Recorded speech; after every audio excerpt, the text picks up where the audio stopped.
Hi friends, today we are going to do some oil infused herbs.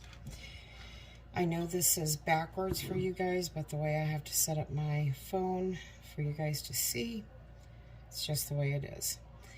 Alright, so I'm going to do a mint oil infusion, and I'm doing a small amount. This isn't something that I use all the time, but I like to have it on hand when I do use it. This is 1/3 of a cup, and we're going to go we'll see if it's a 1-to-2 ratio. This is mint that I actually grew in my garden. Now this has not been crushed, so I'm going to do it while it's in here. When I put it in here, my hands have been washed. Smell that smell.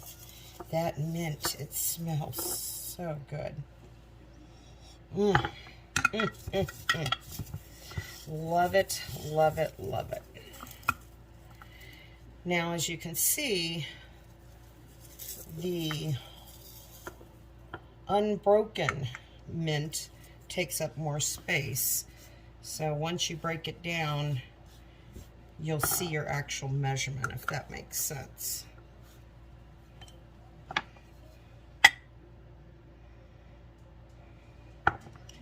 We're just about halfway there.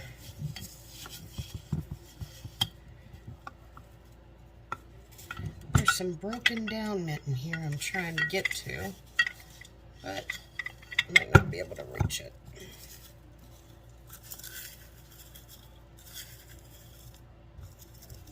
Okay, so I've got my jar halfway filled with the mint. See there? Now I'm going to add an extra virgin olive oil that has been, it's unfiltered, it's been cold pressed. You want a good quality. This is Paesano, Paesano.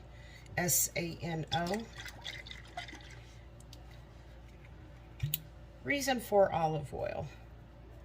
Olive oil has so many good, healthy benefits, medicinal benefits. So we're going to fill that up, and then I'm going to stir it around with a skewer. You could use a chopstick or a wooden spoon if you wanted to. And the reason I'm doing that, I want to make sure that I've gotten any air bubbles out, that all the leaves of the mint are accessible to every bit of the oil. This isn't something you really want to pack tightly. I actually could use some more mint in here though, so I'm going to go back and get my mint. So this is the Folk method, and you need to keep in mind when you are doing Folk method and your ratios that your plant, the leaves, they're going to soak up some of that menstruum, the liquid that you're actually using to pull out those medicinal properties. So whereas I'm adding more mint to this, I still need to be mindful that my oil content is going to reduce because it's going to get absorbed into those leaves. And that looks like a good mixture there. You see where it's more oil on top, yet the leaves are thick and covered in oil? That's what I want. So we're basically at a 1-to-2 ratio on this. 1 part the plant, 2 parts of the extra virgin olive oil. We're going to put our lid on. The next thing that you need is some water in a pot. and I use a washcloth just because of the size of my pot. What we're going to do is we're going to warm this up, not boil. We're going to warm it. We want those leaves and the oil to get a little bit warmer to activate that extraction. This is also going to sit on the shelf after we're done with the warming for 6 to 8 weeks, so it can continue the process. You're going to shake it every day, or whenever you think about it, leave it on the counter so you see it. But for right now, what we're going to do is just warm up the oil and the plant.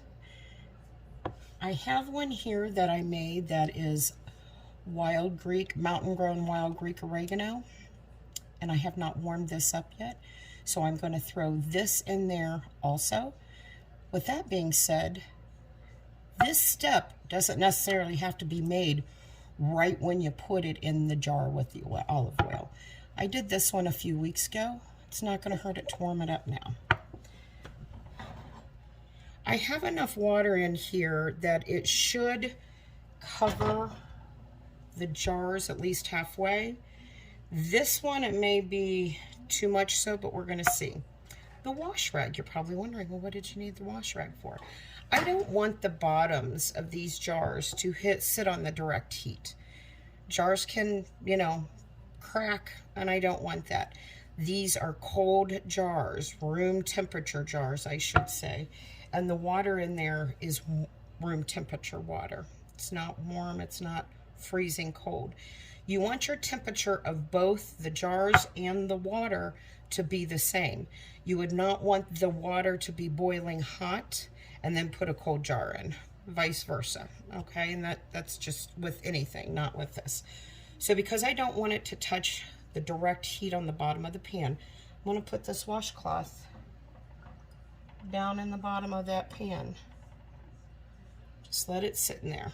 And when I get all this set up, I'll bring the camera over so you can have a down view of it. So I'm gonna put my jars in. Now then, as you can see, the peppermint that I just did, it is not fully immersed, and that's fine. The oil of oregano, which was a smaller jar, it actually is just about up to the top of the bottom portion of the screw-on lid, and that's fine. That's fine. And I've got a mess to clean up on my stove. So we're going to turn on the heat on low. I've turned the heat on low, and we're just going to get this to a low simmer. Once it gets to a low simmer, I'm going to manage that heat so it does not get any higher and it doesn't get any lower. We're going to let this go to a low simmer for about 15 to 20 minutes. You may be asking, what's mint oil good for? Well, it's really good for muscles. It gives a cooling effect on the skin. It's good for insect bites to repel bugs and insects. It's also really good for digestive issues. It's an anti-inflammatory, so wounds, cuts. It's a anti-spasmodic, as I had mentioned, on the muscles. And with those muscles, it can actually also help with the blood flow. So that is a good, just when you maybe rub it, use it on your skin. The stress relieving from the aroma can help. There's so many things. If you have chest congestion, you could rub it on your chest. If you didn't have any eucalyptus or any camphor, that would be a good option. If you use the mint oil on your skin or scalp, it helps with getting rid of bacteria. It can improve, as I mentioned, blood circulation. It enhances your skin tone. If you would have a rash or anything like that, you might want to try mint oil on that. There are a lot of good benefits for that. Consider making a quick oil with mint. As we know, oil of oregano, it's a nature's natural antibiotic. It fights so many antiviral, anti-inflammatory, antibacterial. I mean, it's so beneficial.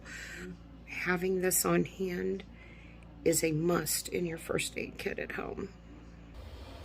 I'm not sure if you can see the bubble is coming up.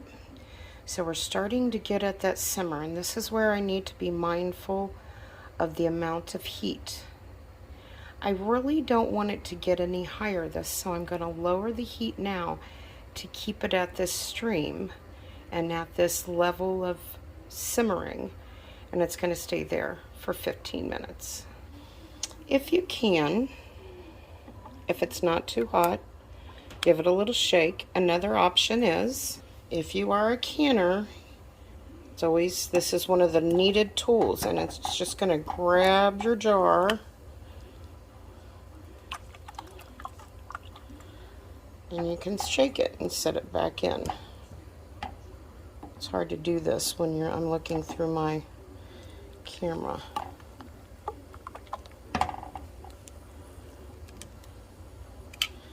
Now let it continue to simmer. Okay, we are at our 15 minutes. I'm going to take these out. Heat is off of the pot. Look at that pretty color. See how it revived it? It's so pretty. Now then, you want these to be undisturbed for a while. Look at, even our oregano looks really pretty. Don't these look beautiful? Look at that vibrant green color. I hope you guys can see it. So you may hear your jars pop, and that's fine. What that means is that they were in a hotter environment. You've now taken them out of that environment, and they are just sitting out. And the change in pressure possibly could cause it to vacuum seal, and that's fine. It'll keep it fresher until you open. If it doesn't happen, don't worry about it. It's no big deal. I just wanted to explain what that popping is, because these are canning jars. You'll go ahead and put these into a safe spot out of direct sunlight, where you can shake them as often as you can, preferably every day. But life gets busy. I know you're not going to be able to do that. So try to shake them as much as you can. If you have any questions, let me know. Like, share, and follow, and stay healthy, friends.